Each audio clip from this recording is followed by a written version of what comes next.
আসসালামু আলাইকুম রহমতুল্লাহ ওবারাকাতুহু।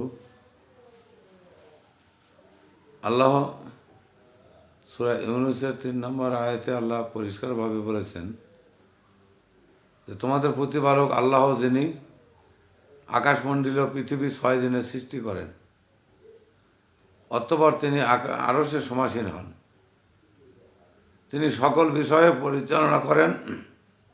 তাহার অনুমতি লাভ না করিয়া সুপারিশ করিবার কেহ নাই।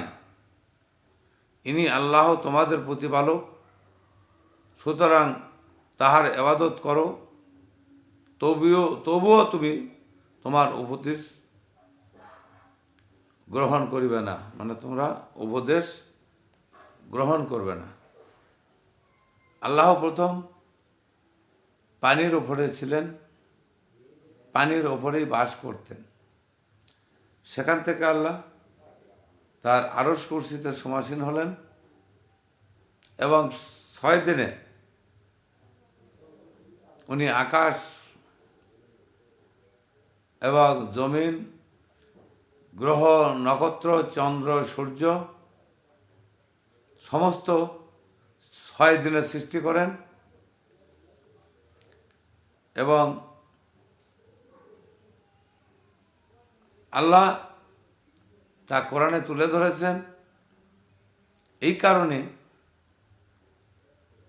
যা নিয়ে মানুষ যেন বিতর্ক করার সুযোগ না রাখে, মানুষ যেন তা ভ্রান্ত কোনো আকীদার মধ্যে না পড়েন, কিংবা এই বিষয়গুলো নিয়ে মানুষ যেন দ্বিধাদ্বন্দ্বে না পড়েন।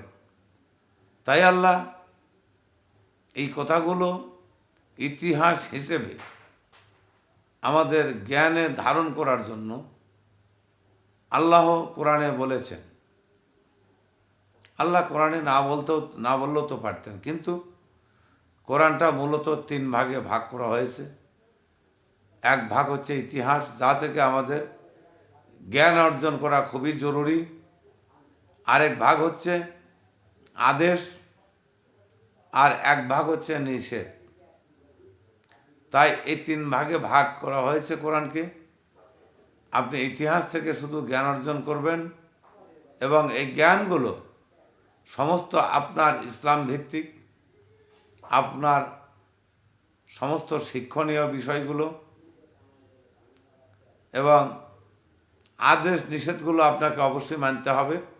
আল্লাহ যা নিষেধ করেছে তা থেকে আমাদের বিরত থাকতে হবে এবং আল্লাহ যা আদেশ করেছে এগুলি আমাদেরকে পালন করা খুবই জরুরি। কারণ এগুলি না পালন করলে আমাদের ঈমান ও আকীদা কিছু থাকবে না। পরকালে আমরা আল্লাহর কাছে হিসাব মিলাতে পারবো না, কারণ আল্লাহ জাহান্নামে দিবে। তাই দুনিয়া থেকেই আমাদের হিসাবগুলি মিলিয়ে নিয়ে কবরে যেতে হবে। তাই আসুন সবাই আমরা কোরআনের কথাগুলো ফলো করি, কোরআন অনুযায়ী চলার চেষ্টা করি। শুধু চেষ্টা করলেই হবে না, আমরা আল্লাহর আদেশগুলো মানি এবং নিষেধগুলো মেনে চলি। এবং সবার সুস্বাস্থ্য দীর্ঘায়ু কামনা করে ভিডিওটি শেষ করছি।